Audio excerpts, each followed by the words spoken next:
जो हमारे पास polyvalent एंटीस्नेक्स available है उसी हम मरीज को दे देते हैं, उससे फायदा हो जाता है। अभी डॉक्टर चंद्रकांत उसके डिटेल में जब जाएंगे तो बात यह है कि सिर्फ ये 4 ही सांप नहीं है, और भी तरह के स्नेक्स हैं, तो उनके लिए अगर हम थोड़ा अलग से रीजनल वाइज या जोनल वाइज अगर वैक्सीन एंटीवीनम अगर डेवलप करने का सुविधा हमारे पास हो तो हम थोड़ा और स्पेसिफिक एंटीवीनम बना सकते हैं, तो उसका प्रभाव थोड़ा और बेहतर हो सकता है। तो खैर ये फ्यूचरिस्टिक बात है। अभी फिलहाल जो जोर देने की बात ये है कि भाई अगर लोगों तक ये मैसेज आए कि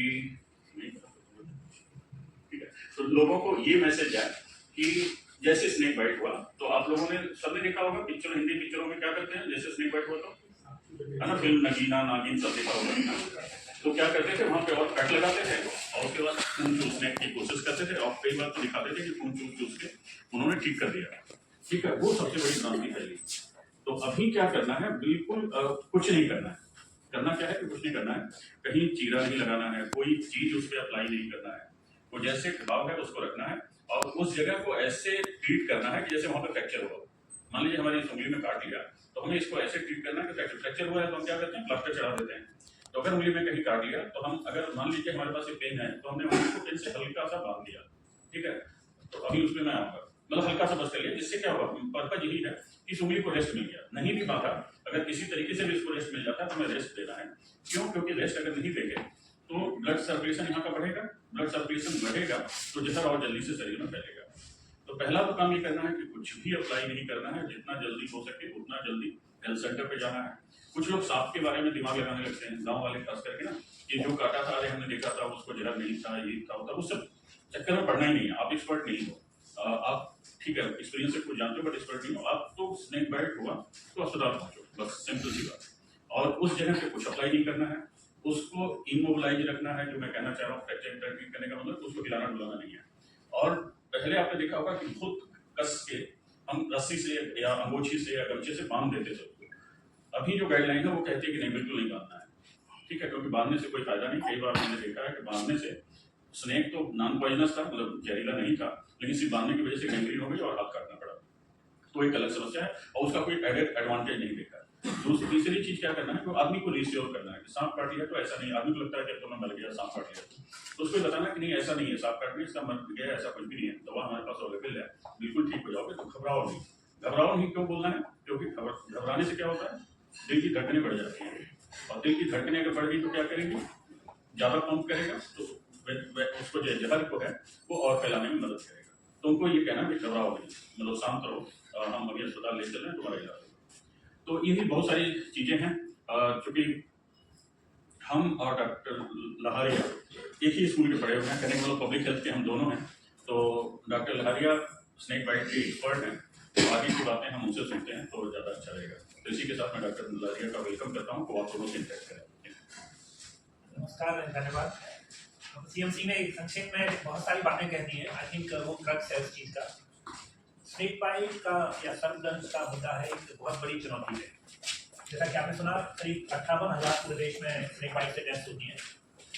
अगर हम इसको संदर्भ में देखें तो जो रेबीज से डेथ होती है, डॉग बाइट से जो डेथ होती है वो 20,000 है, लेकिन स्नेक बाइट से उसकी तुलना में 3 गुना अधिक डेथ होती है, लेकिन फिर भी स्नेक बाइट पर ध्यान नहीं दिया जाता है। इसका मुख्य कारण है कि स्नेक बाइट एक गरीब आदमी की बीमारी है। गाँव देहात में, रूरल एरिया में, फिशरमैन, फार्मर, बच्चे, उन लोगों को होती है जिनको मतलब उनकी अपनी आवाज़ नहीं होती है। जबकि डॉग बाइट होता है, एक महत्वपूर्ण बीमारी है, लेकिन डॉग बाइट किसी को भी कर सकता है, तो उससे अमीर गरीब सब होता है, तो उस पर अधिक ध्यान दिया जाता है। तो अब समय आ गया है कि स्नेक बाइट पर भी अधिक ध्यान दिया जाए। मैं आपको कुछ स्लाइड दिखाऊंगा जिससे आप यूज कर सकते हैं वहाँ से। तो स्नेक बाइट का अगर थोड़ा वैश्विक संदर्भ देना चाहूँगा और साथ में आप लोकल संदर्भ की बात कर सकते हैं। सारी दुनिया में स्नेक बाइट से करीब 54 लाख केस होते हैं। 54 लाख में से 27 लाख के करीब माने जाते हैं कि पॉइजनस स्नेक्स होते हैं। अनुमान है कि इस स्नेक बाइट डेथ से, स्नेक बाइट की वजह से करीब 81,000 से 1,38,000 के करीब मृत्यु होती है पूरी दुनिया की बात करें। 54 लाख तो सर्पदंश के केस होते हैं पूरे विश्व में। भारत का मैं बताऊंगा अगली स्लाइड में। और उनमें से आधे पॉइजनस होते हैं, आधे नॉन पॉइजनस होते हैं। डेथ की बात करें तो 81,000 से 1,38,000 तक डेथ होती है। लेकिन यहाँ पे सिर्फ सर्पदंश और उससे डेथ की बात नहीं है। यहाँ पर याद रखने की बात कि काफ़ी लोगों को उसकी वजह से एम्पुटेशन हो जाता है, पैर काटना पड़ता है या डिसेबिलिटी होती है। तो जितनी डेथ्स होती हैं उसकी 3 गुना डिसेबिलिटी भी होती है। अगर मोटे तौर पर देखा जाए तो हम कहेंगे कि हर दिन 7,400 सर्पदंश के केस पूरी दुनिया में, 220 से 380 मृत्यु सर्पदंश की होती है। अगर भारत की बात करें तो भारत में 100 मृत्यु सर्पदंश की वजह से हर दिन होती है।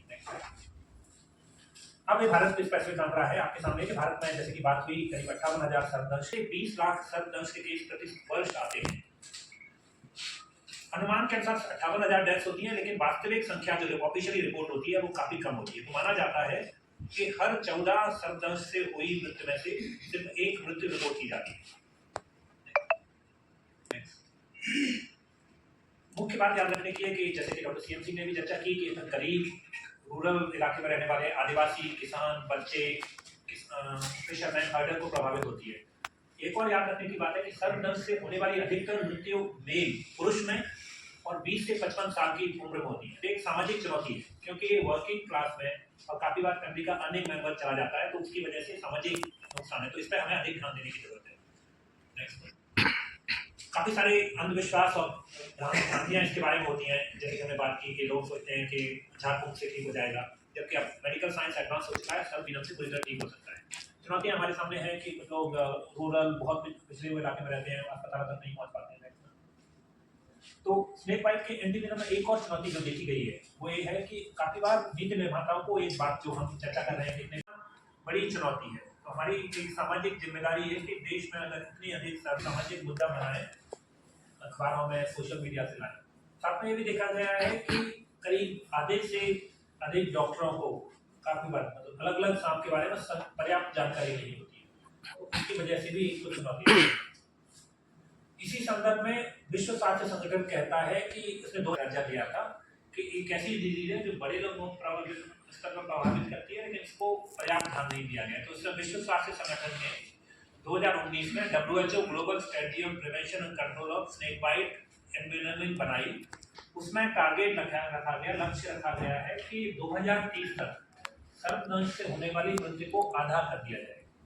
इसको विश्व स्वास्थ्य संगठन के रीजनल ऑर्गेनाइजेशन ने भी माना। और नेक्स्ट स्लाइड, उसको भारत सरकार ने भी माना। नेक्स्ट स्लाइड, भारत सरकार ने भी 2024 में national action plan for prevention and control of snake bite envenoming, इसको नेप्सी बोलते हैं, रिलीज किया है।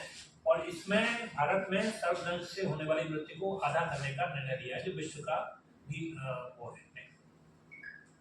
जहाँ तक उत्तर प्रदेश की बात करें तो उत्तर प्रदेश में 22-23 में करीब 500 सर्पदंश से मृत्यु नोटिस की गई थी। उससे पहले 2021-22 में 1000 थी। ये उत्तर प्रदेश सरकार का डेटा है कि 45 सोनभद्र, बाराबंकी, कौशाम्बी और कुछ डिस्ट्रिक्ट में अधिक है। तो ये महत्वपूर्ण है, हमें जानना होगा कि कहाँ पर सर्पदंश से मृत्यु हो रही है।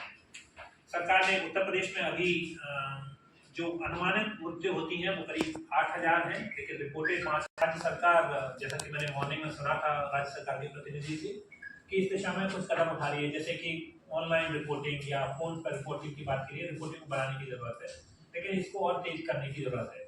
साथ में कुछ राज्यों में देखा गया है देश में, जैसे कि तमिलनाडु और कर्नाटका, उन्होंने सर्पदंश को एक नोटिफाइबल कंडीशन बना दिया है।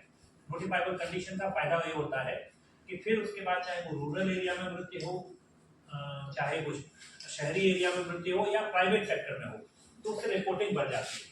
जब रिपोर्टिंग बढ़ती है तो उससे सरकार को अधिक जानकारी मिलती है, वहाँ पर AS भी उपलब्ध की जाएगी।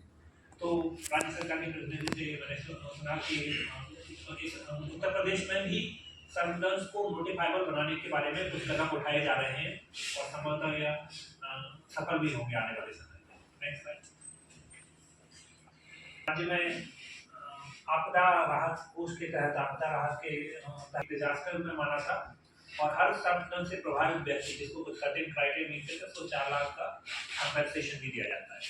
तो ये तो मैंने आपको बात की सर्पदंश के ब्रॉडर एस्पेक्ट, कुछ मैं क्लिनिकल एस्पेक्ट जो डॉक्टर CMC पहले ही कवर कर चुके हैं उसको फिर से दोहराता हूँ। Next slide. नेक्स्ट, भारत में जो 4 बिग स्नेक है जो मुख्य वो है, वो cobra, crab, Russell viper and saw scale viper, ये 4 मुख्य हैं जो अधिकतर मृत्यु का कारण बनते हैं। स्नेक बाइट का असली इलाज, और इसमें आप लोगों की मैं मानता हूँ कि काफी अधिक भूमिका है। जनता में जागरूकता लाने से भी स्नेक के जो होने वाली मृत्यु उसको रोका जा सकता है। पहला चीज है एश्योरेंस, लोगों को आश्वस्त किया जाए कि अब वो समय नहीं रहा कि स्नेक ने सांप ने काट लिया तो उसकी वजह से मृत्यु हुई, अब सफल इलाज इसका उपलब्ध है। लेकिन डरने से, दौड़ने भागने से वो फैल सकता है और गंभीर बीमारी हो सकती है, जिसकी चर्चा हो चुकी है। तो पैर या हाथ जिस पर काटा है उसको इमोबिलाइज करना होता है और नियरेस्ट अस्पताल में लेके जाना है। लोगों को झाड़ फूंक नहीं कराना है, सब समय रहते ही और जल्दी से जल्दी नजदीकी अस्पताल में ले जाने घर से काफी लोग आ जाता है और उसको इमरजेंसी की तरह ट्रीट किया जाना चाहिए। घरेलू नुस्खे झाड़ फूंक नहीं करें तो भी उससे राहत मिलेगी और तो भी उससे बचा जा सकता है। खासतौर से याद रखने की बात है कि सर्पदंश के व्यक्ति को अगर जैसे ही सांप ने काटा है तो चलना नहीं है बिल्कुल भी, उसको किसी भी माध्यम से उठा के लेके जाना है। जो चीजें नहीं करनी, इलेक्ट्रोथेरेपी, दबाव नहीं डालना है उस पर, कोई चीज नहीं बांधनी है, कट नहीं लगाना है, ये सब नहीं करना है। रीअश्योर करना है, इमोबिलाइज करना है, मेरे अस्पताल लेके जाना है।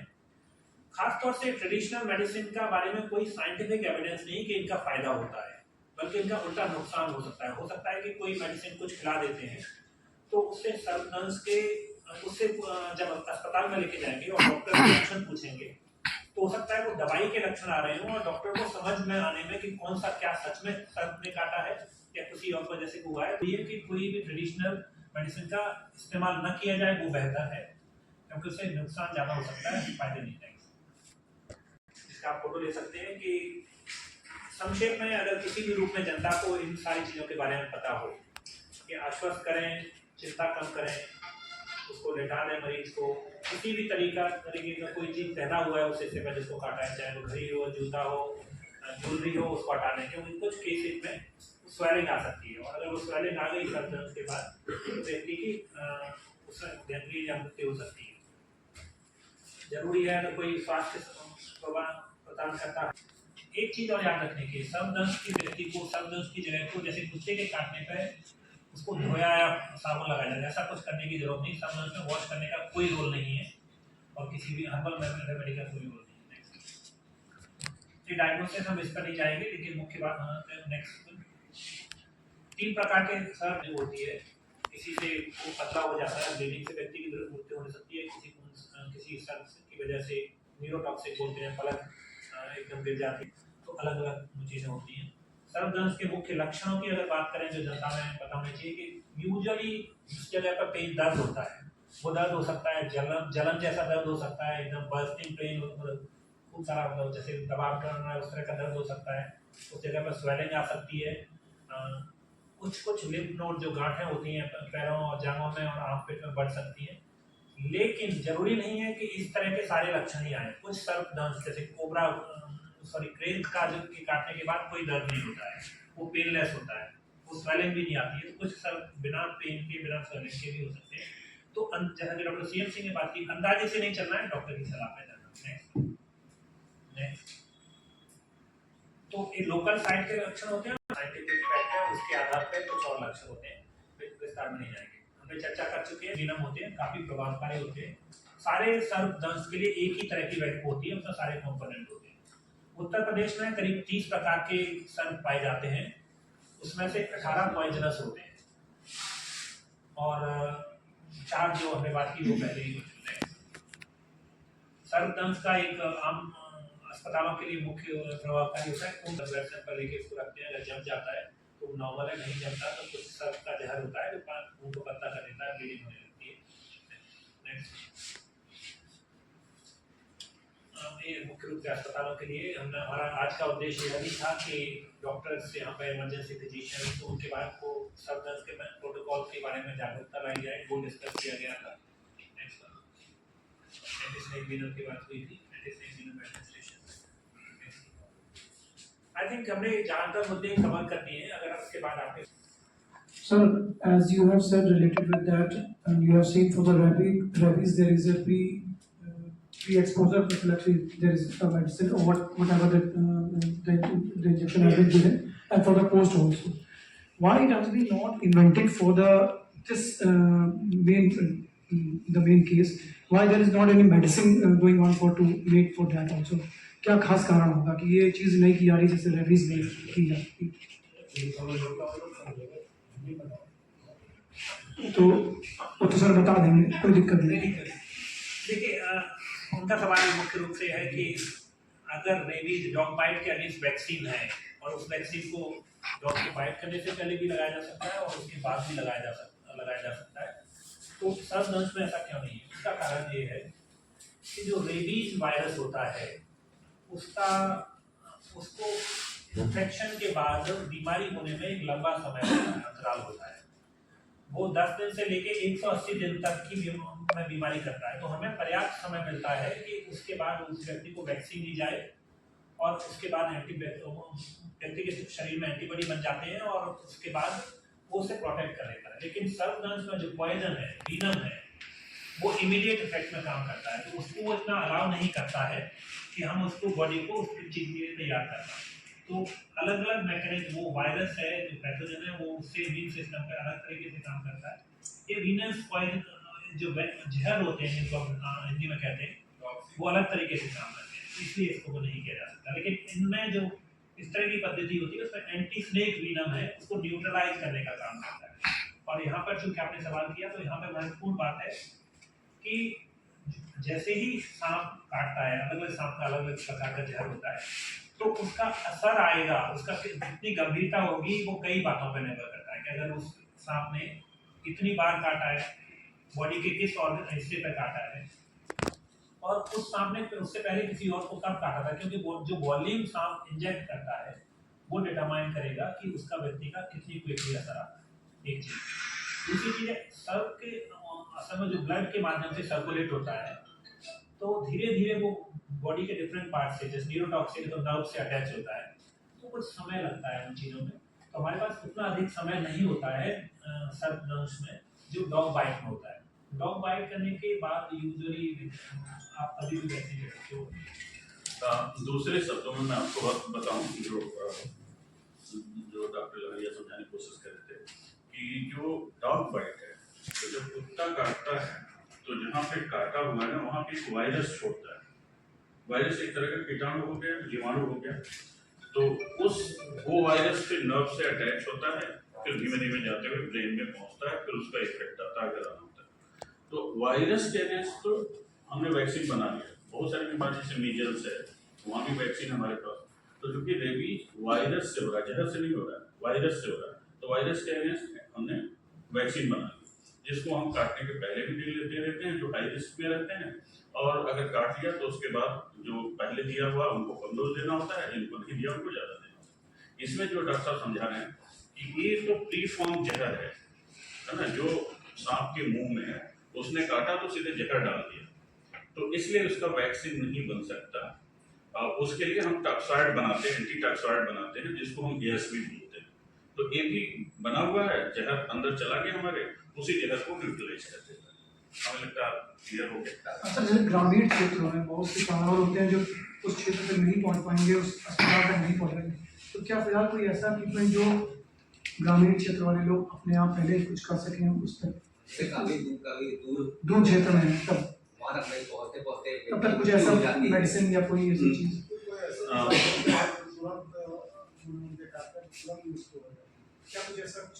नहीं, देखिए इस पर काफी विस्तार से चर्चा हुई थी कि हमें समझना होगा कि anti snake venom overall treatment का एक कंपोनेंट है। अगर व्यक्ति को सावधानी बरते, जैसे कि वो काफी लोगों का, जैसे कि उसकी गंभीरता इसलिए बढ़ जाती है कि लोग घबरा जाते हैं, हमने बात की ब्लड सर्कुलेशन, अगर पल्स रेट बढ़ गई, घबरा गए, तो उससे वो जहर है तेजी से फैलेगा, जहर जो इंजेक्ट किया तेजी से फैलेगा, उसका असर जल्दी होगा।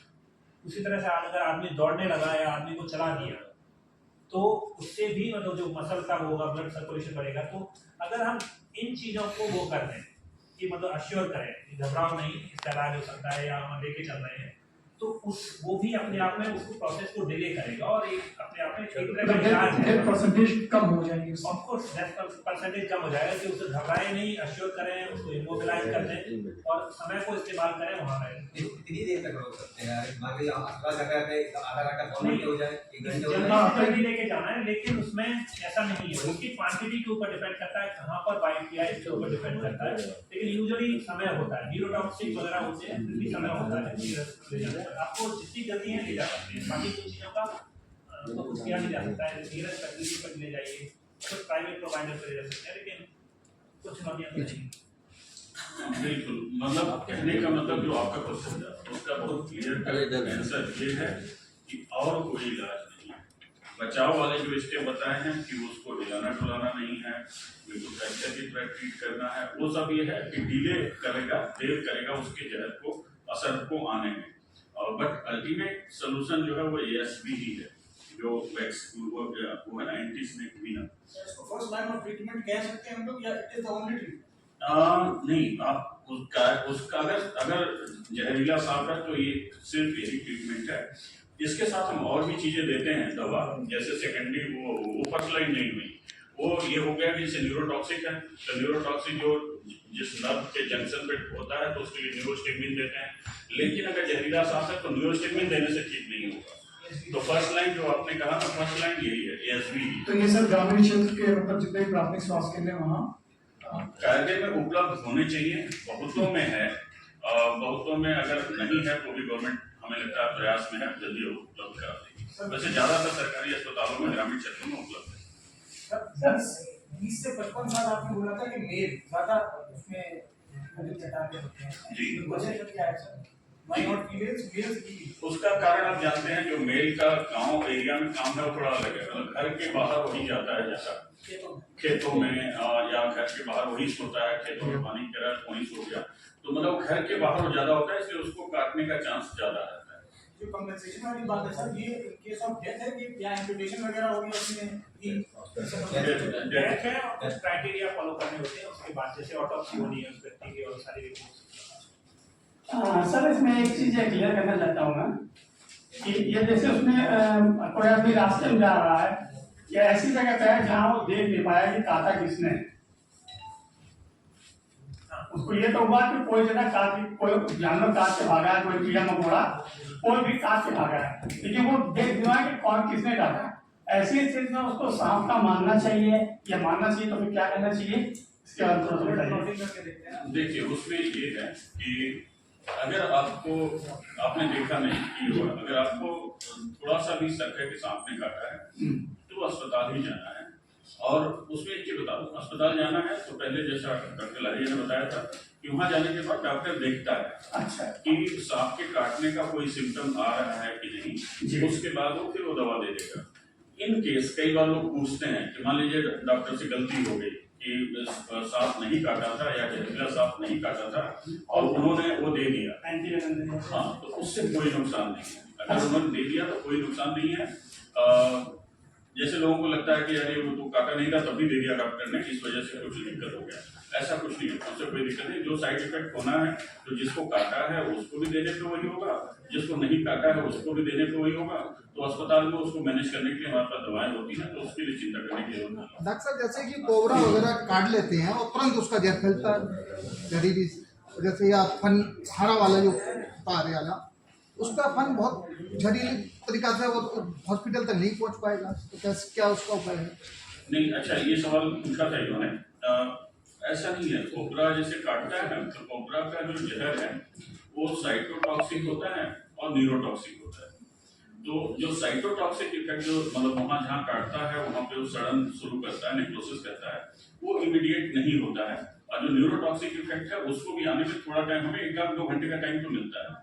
तो बस हमको यही बताना है कि जो हम समय घर में बर्बाद कर रहे हैं, भले कोबरा ही काटा होता है, लेकिन हमें इतना टाइम जरूर मिलता है कि हम आराम से अस्पताल 1-1.5-2 घंटे में पहुंच जाए। हम लोग जो मैसेज दे रहे हैं कि जल्दी से जल्दी अस्पताल पहुंचना है, उसका कारण सिर्फ इतना ही है कि ऐसा नहीं है कि काटते ही आदमी को रोग, उसका कारण इतना है कि जितना जल्दी पहुंचेगा, जितना जल्दी इलाज शुरू होगा, उसका रिजल्ट उतना अच्छा आएगा। नहीं, उस समय क्या करना चाहिए पेशेंट को, जैसे कि जब काट लिया है और जहर ना फैले, सोए ना, तो उसको क्या करना चाहिए? अच्छा, ठीक है, आप थोड़ा देर से आए हैं, मैं रिपीट कर देता हूँ। बिल्कुल कुछ नहीं करना है, जिसको सर्प ने काटा उसको कुछ नहीं करना है, वो जहाँ पे काटा है उसको हिलाना डुलाना भी नहीं है। पेशेंट को रीएश्योर करना है, उसको ये कहना है कि भाई शांत रहो, अगर शांत नहीं रहोगे तो तुम्हारा हार्ट बीट बढ़ेगा तो जिधर को फैलने में मदद करेगा, है ना। और वहाँ पे कोई कट नहीं करना है, कोई मुंह में नहीं चूसना है, कुछ भी लगाना नहीं है, बस उसको एज सच रखना है जैसे है, उसको दिल के लेवल से नीचे रखते हैं। पैर नीचे हाँ, जैसे हाथ में काटा तो हाथ को ऊपर न करके हम नीचे रखते हैं, वो ऊपर ना चढ़ेगा। हाँ, जिससे कि यहाँ से खून जब दिल में जाएगा फिर दिल से सर्कुलेट होगा, तो दिल में जितना कम जाए या जितना देरी से जाएगा उतना हमारे पास टाइम मिलेगा अस्पताल जाने का। डॉक्टर साहब, जैसे सांप काटने के बाद अगर किसी की पानी पीने की इच्छा होती है या कुछ पिला सकते हैं पानी? हाँ, अगर आदमी जैसे बातचीत कर रहा है, होश में है और पानी मांग रहा है तो हम पानी पिला सकते हैं। बस खाली ये देखना है कि लेटा के न पिलाएं। अगर बैठा हुआ आदमी तो आराम से पिला दें, अगर लेटा भी हुआ तो थोड़ा करके पिलाएं, क्योंकि जो न्यूरोटॉक्सिक होता है ना, जो करैप वाला वैरायटी है, उसमें वो क्या करता है, पैरालिसिस करता है हमारी मसल्स की। तो बस खाली एक क्या होता है कि अगर आदमी होश में नहीं है और हम पानी डाल दिए तो उसके फेफड़े में जा सकता है, जिसको हम लोग एस्पिरेशन निमोनिया बोलते हैं, वो थोड़ा नुकसान करता है। तो अदरवाइज पानी पिलाने में कोई हर्ज नहीं है, पानी बिल्कुल पिला सकते हैं। तो हम कह सकते हैं संक्षेप में 3-4 चीजें कि हमारे देश में सर्पदंश एक बड़ी जन स्वास्थ्य चुनौती है, जिस पर अभी और ध्यान देने की जरूरत है। इसके बारे में पर्याप्त जागरूकता नहीं है। दूसरा चीज है, सर्पदंश के लिए scientific treatment protocol, management protocol है, जिसमें एंटी स्नेक वेनम भी एक कारगर उपाय है। तीसरा चीज है कि सर्पदंश से जनता में जागरूकता लाने की जरूरत है। जो कम्युनिटी लेवल पर, फील्ड लेवल पर अगर लोगों को अश्योर किया जाए, या लोग सर्पदंश को एक एक्सीडेंट या इमरजेंसी की तरह ट्रीट करें, हैंडल करें। जैसे एक्सीडेंट इमरजेंसी में क्या करते हैं आप, तो इमीडिएटली पर्सन को अस्पताल लेके जाएंगे या नियरेस्ट स्वास्थ्य केंद्र लेके जाएंगे। उसी तरह से सर्पदंश से प्रभावित व्यक्ति को अगर नियरेस्ट फैसिलिटी में लेके जाएंगे तो आप लोगों की जान बचा सकते हैं। अंत में जो आपने सवाल किया था रिपोर्टरा ने काटा है, तो इन सब के ऐसा नहीं कि इमीडिएटली होता है, इनमें फिक्स टाइम पीरियड नहीं है, क्योंकि कितना व्यक्ति का बिल्ड क्या है, कहाँ पर काटा है और कितना इंजेक्ट किया है उसने वेनम, उसके ऊपर डिपेंड करता है। बट एक सीक्वेंस ऑफ इवेंट फॉलो होते हैं। जैसे कि न्यूरोटॉक्सिक पॉइजन होता है तो सबसे पहले एक कॉमन सिम्टम है कि पलकों का गिरना मतलब सबसे पहले होता है, फिर रेस्पिरेटरी फेलियर पे आएगा। तो सीक्वेंशियल अप्रोच होती है और उसमें एक समय रहते अगर उस पर ध्यान दिया जाए तो उसका इलाज किया जा सकता है। वो तो हर सांप के लिए अलग होता है। हर सांप के लिए कुछ जो हिमोटॉक्सिक होते हैं, जो ज्यादा जहरीले होते हैं, अलग अलग वो 3 कैटेगरी आपने उस स्लाइड में मेंशन किया था। डॉक्टर एक चीज और आपने कहा कि यूपी में 30 तरीके के सांप पाए जाते हैं आमतौर पर। नहीं, 30 तरीके के सांप डॉक्टर चंद्रकांत लारिया ने कहा, जिनमें से 18 जहरीले होते हैं। जो 18 जहरीले होते हैं। अब जो आपका एंटी स्नेक वेनम है वो तो सिर्फ 4 को एड्रेस करता है। ओके, सो अभी जो एंटी स्नेक वेनम आते हैं, क्योंकि स्नेक जो वेनम सांपों का जो जहर होता है वो प्रोटीन्स और अदर कंपोनेंट्स होते हैं, वो मोर और लेस सिमिलर होते हैं। तो इसी थोड़ी बहुत वेरिएशंस होते हैं, कोई न्यूरोटॉक्सिक होता है तो ये सभी सांपों के अगेंस्ट काम करेगा, लेकिन अंतर ये रहेगा कि अगर जिसके अगेंस्ट स्पेसिफिकली डिजाइन नहीं किया गया है उसमें ज्यादा क्वांटिटी देनी होगी। Snake anti snake venom treatment का डोज ऐसे होता है, बेसिक एक लोडेड डोज दिया जाता है और उसके बाद उसका कितना असर आ रहा है उस हिसाब से अधिक देना पड़ेगा, लेकिन उसके अगेंस्ट भी काम करेगा। एक चीज मैं, चूंकि आपने एक थोड़ा सा नुआंस सवाल पूछा है तो इसका और विस्तार से जानना चाहता हूँ कि अभी भारत में snake venom, anti snake venom को स्नेक से बनाया जाता है। तो इसको स्नेक वेनम कलेक्शन के लिए जो ऑथराइज सेंटर है साउथ इंडिया में, चेन्नई में है, वहीं से पूरे देश के लिए एंटी स्नेक वेनम का स्नेक वेनम आता है। अभी देखा गया है कि हर पूरे देश में अलग अलग जगहों पर इतने प्रभावकारी, साउथ इंडियन स्नेक के अगेंस्ट को अधिक प्रभावकारी है।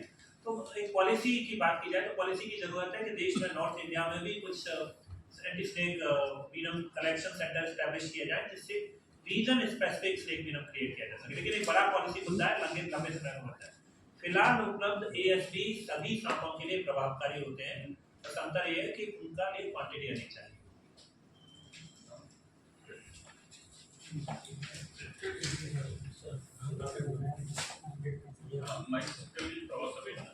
आपको बड़ी क्या करती है सर, आप पूरे करते आर्थिक रूप से नुकसान हुआ, एक बड़ा नुकसान हुआ, इसको किस तरह से बचाया जा सकता है और इसको किस तरह से हम जो है कम कर सकते हैं। जैसे पैरालाइसिस के केसेस हैं, हमने बताया कि 58,000 के आसपास हम लोग 10-13 गुना लोग पैरालाइसिस हो जाते हैं या परमानेंट डिसेबिलिटी करती है, कहीं ना कहीं हाथ चल गया, पैर नहीं घुस सकते, तो उन लोगों को कैसे रिहेबिलिटेशन कर सकते हैं? इसका कोई पॉलिसी में कोई आई थिंक जैसे डिजास्टर मैनेजमेंट में आपने बताया कि ऑलरेडी गवर्नमेंट ने 4 लाख रुपए का एश्योरेंस दे रखा है, लेकिन इन केस क्योंकि सबसे बड़ी दिक्कत है कि जो आप अभी ये बोल रही थी कि रिपोर्टिंग नहीं होती। सबसे महत्वपूर्ण इस चीज में कि लोगों में अगर हमें स्नेक बाइट का इम्पैक्ट कम करना है तो उसका तरीका है कि जनता में जागरूकता लाए, जिससे वो प्रिवेंटिव मेजर्स फॉलो करें। जैसे कि इसके लिए हमने विस्तार से चर्चा की कि सरकार कहती है कि अब किसान जिन एरिया में किसान या फिशरमैन है ऐसी जगह पर जाते हैं जहाँ पर सांप है तो वो फुल लॉन्ग बूट्स पहन के जाएं या प्रिवेंटिव मेजर्स की जरूरत है। दूसरी चीज़ है सब दंश हो जाता है, उसके बाद क्या किया जाए इसकी जानकारी देने से भी उनकी संख्या को कम कर दिया जाएगा। तो मुख्य रूप से एक ऐसी चुनौतियां हैं, जैसे सांपों के बारे में बात की जाए कि हमारे पर्यावरण का हिस्सा है, वो हमेशा रहेंगी। इन चीज़ों परिस्थितियों में हमें उनके प्रिवेंटेबल चीज़ों को रोकना है, उनके इम्पैक्ट को रिड्यूस करना है, और वही अपने आप में इनडायरेक्टली इकोनॉमिक बेनिफिट करेगा। इसमें जो योजना आयोग के जो ऑलरेडी एक सेल बना हुआ है, तो वहाँ पे उस पॉलिसी में क्या कुछ नहीं अभी तक हो पा रहा है। जैसा पूरे मान लीजिए जैसे साउथ में तो हमने एक बना दिया है, ठीक है, तो वहाँ से जो जैसे डिफरेंट ऐसे नॉर्थ ईस्ट साउथ, क्योंकि अलग अलग ज्योग्राफिकल एरिया है, अलग अलग सांप है, तो उनके सांप के जो एक्टिवेट आई थिंक जो आप कहना चाहते हैं मेरी नजर में कि अभी हमारी रिपोर्टिंग सारे देश में ही रिपोर्टिंग तुलनात्मक रूप से कम है। जब बेहतर रिपोर्टिंग होगी तो हमें अच्छी जानकारी आएगी। जब बेहतर रिपोर्टिंग होगी तो उससे हमें जानकारी आएगी कौन सा सांप काट रहा है, कहाँ पर कौन से सांप हैं, उस हिसाब से लोकलाइज इंटरवेंशन, उस हिसाब से एंटी स्नेक वेनम उपलब्ध कराया जाएगा। सो सबसे महत्वपूर्ण जरूरत दो है, एक तो लोगों में जागरूकता लाना कि सर्पदंश से बचा जा सकता है, इसका इलाज किया जा सकता है और समय रहते अस्पताल जाएं। दूसरा, इसके बारे में बेहतर डेटा कलेक्ट करने की जरूरत है, जिससे हम एरिया स्पेसिफिक इंटरवेंशन लगाएं। मैंने एक ग्राफ दिखाया था कि सर्पदंश की पूरे देश में प्रॉब्लम नहीं है, लोकलाइज प्रॉब्लम होती है। तो अगर हमें उस एरिया में अगर इंटरवेंशन किए जाए तो उसको बेहतर तरीके से इस्तेमाल किया जा सकता है और लोगों को बचाया जा सकता है।